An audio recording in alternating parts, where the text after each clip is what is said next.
ప్రభునందు ప్రియులారా, ప్రభువైన యేసుక్రీస్తు నామములో మీకు శుభం. 10 నిమిషాలు మనం దేవుని వాక్యాన్ని విందాము. మత్తయి సువార్త 7వ అధ్యాయం 7వ వచనం. అడుగుడి మీకు ఇయ్యబడును, వెదకుడి మీకు దొరుకును, తట్టుడి మీకు తీయబడును అని వాక్యం చెప్తా ఉంది. ఇక్కడ మన అవసరతల గురించి అడగమని దేవుడు మాట్లాడుతూ ఉంటాడు. మీరు అడగండి, మీరు వెదకండి, మీరు తట్టండి, మీకు దొరుకుతాయని చేసుకోవాలి. కింద వాక్యం మనం గమనించినట్లయితే 7వ అధ్యాయం 7వ వచనం నుంచి కింద వచనాలు మనం గమనించినట్లయితే, మీలో ఎవడైనా తన కుమారుడు రొట్టెను అడిగితే రాతినిచ్చునా, చేపను అడిగితే పామునిచ్చునా? పిల్లారా, మనం గమనించినట్లయితే మనకు పుట్టిన మన కుమారుడు, మన కుమార్తెలు వాళ్ళు ఏదైనా అడిగినప్పుడు దానికి భిన్నంగా మనం ఏదైనా చేయగలుగుతామా? ఏది చేయలేము. రొట్టెను అడిగితే రాత్రి ఇవ్వగలుగుతామా? ఇవ్వలేము. చేపను అడిగితే పామునిస్తామా? ఇవ్వలేము. అయితే ప్రభుల వారు ఏమంటా ఉన్నారంటే, మీరు చెడ్డవారై ఉండి మీ పిల్లలకు మంచి ఈవులను ఇచ్చేవారైతే మీ పరలోకపు తండ్రి నేను మరి నిశ్చయముగా మంచి ఈవులను నేను ఇస్తాను అని ప్రభుల వారు అంటారు. దేవుడు మరి మన అవసరతల నిమిత్తం అడగండి, వెతకండి, తట్టండి అని పిల్లలను గమనించినట్లయితే మన పిల్లలు అడిగిన దానికంటే వ్యతిరేకంగా మనం ఏం చేయాలి? పిల్లల కోసం మనం అనేకమైన వాటిని చేయడానికి సిద్ధపడతా ఉంటాం. మన పిల్లల కోసం ఎంతో ఆలోచిస్తూ ఉంటాం. మన పిల్లల కోసం మంచి నిర్ణయాలు తీసుకుంటూ ఉంటాం. వారి భవిష్యత్తు కోసం అనేక ప్రయత్నాలు చేస్తూ ఉంటాం. గమనించినట్లయితే వారి కొరకు మరి ఆడపిల్లల కొరకు అయితే మనం బ్యాంకులో డబ్బులను జమ చేస్తూ ఉంటాం. పిల్లరా, ఈ లోక రీతిగానే మనం ఇంతగానో ఆలోచిస్తే మరి పరలోకపు తండ్రి మన గురించి ఎంతగా ఆలోచిస్తాడు గమనించండి. పిల్లరా, ఆయన మనల్ని పుట్టించినవాడు, మనల్ని నిర్మించినవాడు. ఆయన మన కొరకు ముందుగానే ప్లాన్ చేస్తున్నాడు. గమనించినట్లయితే పిల్లరా, ఆదికాండం 2వ అధ్యాయంలో మనం చూస్తే ఆయన మన స్వరూపమందు మనం నరుని చేయుదము అని ఆలోచన చేసి ఆ నరుని కలగజేసి నరునికి కావలసిన ప్రతిదీ ఏదైనా తోటలో పెట్టినాడు. ఆ ఏదైనా తోటలో మరి ఆదాము కావలసిన ప్రతిదీ సుఖంగా జీవించినాడు. కష్టపడకుండా హాయిగా తిని దేవుణ్ణి స్తుతించుటకు మరి తను సంతోషించినట్లుగా మరి ఏదైనా తోటలో సమస్తము ఆదాముకు అనుగ్రహించినాడు. అవసరానికి మించి అన్నీ ఆ ఏదైనా తోటలో ఉంచున్నాడు. అయితే పాపం ఎప్పుడైతే చేశారో మరి ఆ యొక్క అవసరతలను బట్టి దేవుడు దయచేసినవన్నీ కోల్పోయినాడు. మానవుడు మరి ఉచితంగా దేవుడు దయచేసిన అవసరతలన్నీ ఎప్పుడు కోల్పోయినాడంటే పాపము చేసినప్పుడు ఆ అవసరతలన్నీ కోల్పోయినాడు. తద్వారా మనము కష్టపడాల్సి వస్తుంది.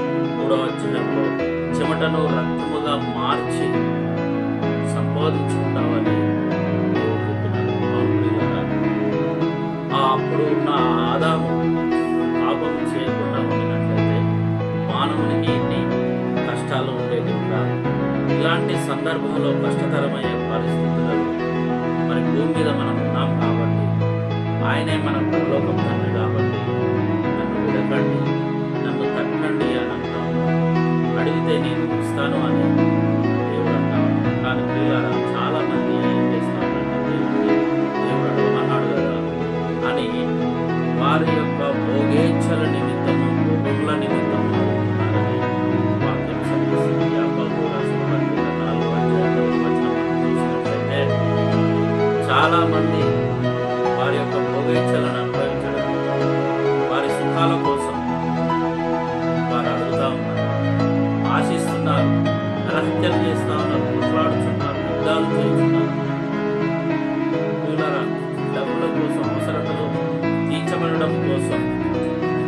భోగేచ్ఛలను అనుభవించడం కోసం ఏం చేస్తూ ఉన్నారంటే నరహత్యలు చేస్తూ ఉన్నారు.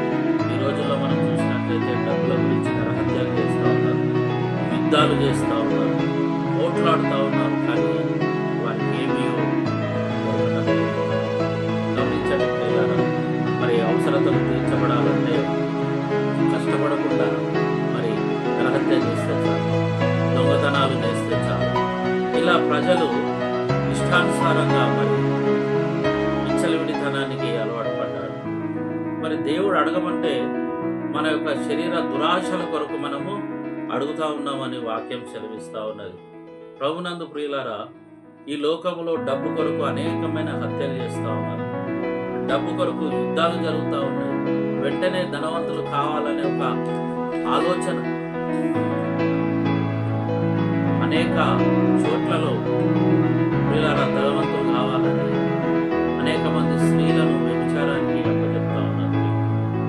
అనేక చోట్ల మరి స్త్రీలను మరి వ్యభిచార గృహాలకు అప్పచెప్పి స్త్రీలు వ్యభిచారం చేసే డబ్బులతో వారు సుఖానికి అనుభవిస్తూ ఉంటారు. కాబట్టి ప్రియులారా, దేవుడు అంటా ఉన్నాడు, మన భోగేచ్ఛలను తీర్చుకోవడానికి మీరు అడిగినట్లయితే, మీ భోగేచ్ఛల నిమిత్తము మీరు అడిగినట్లయితే మీరేమీ పొందుకోలేరు. మనకి ఏది అవసరమై ఉన్నదో అది దేవునికి తెలిసి ఉన్నది. నీకు కూడా తెలుసు, నీకు ఏది అవసరం ఉన్నదో నీకు తెలుసు. కానీ నీకు అవసరం ఉన్న దాన్ని అడగక అవసరము మించిన దాన్ని నువ్వు అడుగుతా ఉన్నావు. కాబట్టి మీరు ఏది అడిగినా మీరు పొందుకోవటం లేదు అని ప్రభువైన యేసువారు సెలవిస్తూ ఉన్నారు. పిల్లల మరి యొక్క సందర్భంలో మనము మొదటి రాజుల గ్రంథము 17వ అధ్యాయము 8 నుంచి 16 వరకు చూస్తే, కేరేతు వాగు దగ్గర ఏలియాను పోషించిన దేవుడు మరి కేరేతు వాగులో నీళ్లు అయిపోవడంతో మరి సారెపాతు విధవ అనే గ్రామంలో సారెపాతు విధవరాలు దగ్గరికి వెళ్ళమన్నారు. ఎందుకంటే ఆ సారెపాతు విధవరాలు కూడా ఆమెకు ఆ దినానికి కావలసిన కొంచెం గోధుమ పిండి, ఎవల పిండి, కొద్దిగా నూనె ఉన్నది. ఆ సారెపాతు స్త్రీని ఏలియా కనుకొని, అమ్మ నాకు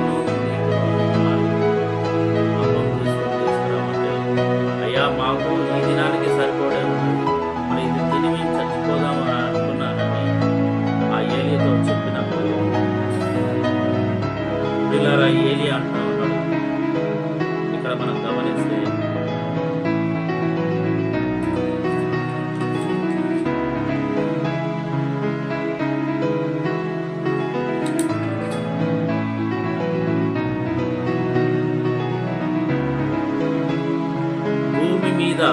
వర్షము కురియు వరకు నీటిలో నూనె తక్కువ కాదు, ఇది కూడా అయిపోదు. అవును ప్రియులారా, ఆ వర్షము ఎన్ని దినాలైతే కురియదు అన్ని దినాలు తన ఇంట్లో మరి పిండి తక్కువ కాలేదు, నూనె తక్కువ కాలేదు. హల్లెలూయా, దేవునికి స్తోత్రం కలుగుగాక. ఒక అవసరత అనేది అక్కడ ఉన్నది. ఏలియా ద్వారా ఆ కుటుంబము మరి పోషించబడాలని ఆ గ్రామంలో ఉన్నది కాబట్టి ఏలియాను దేవుడు అక్కడికి పంపించినాడు. నిజమైన అవసరత అక్కడ ఉంది కాబట్టి ఏలియాను దేవుడు అక్కడికి పంపించినాడు. అవును ప్రియులారా, మన నిజమైన అవసరతలు మనకు ఎన్నో ఉన్నాయి. ఆ నిజమైన అవసరతలను మనము వదిలిపెట్టి మనకు ఇష్టానుసారం మనకి ఇష్టం వచ్చిన అవసరతలను బట్టి మనము దేవుణ్ణి అడుగుతా ఉన్నాం. మరి ప్రభునందు ప్రియులారా, ఇక్కడ మనం మత్తయి సువార్త 6వ అధ్యాయం 26వ వచనం మనం చూసినట్లయితే, ఆకాశ పక్షులను చూడుడి, అవి కష్టపడవు, కోట్లలో కూర్చుకొనవు, అవి కోట్లలో కూర్చుకొనవు, కానీ దేవుడు వాటిని పోషించుచున్నాడు. నేను మిమ్మల్ని పోషించువాడను అని దేవుడు సెలవిస్తా ఉన్నాడు. మనం దేని విషయమై మనం చింతించరాదు.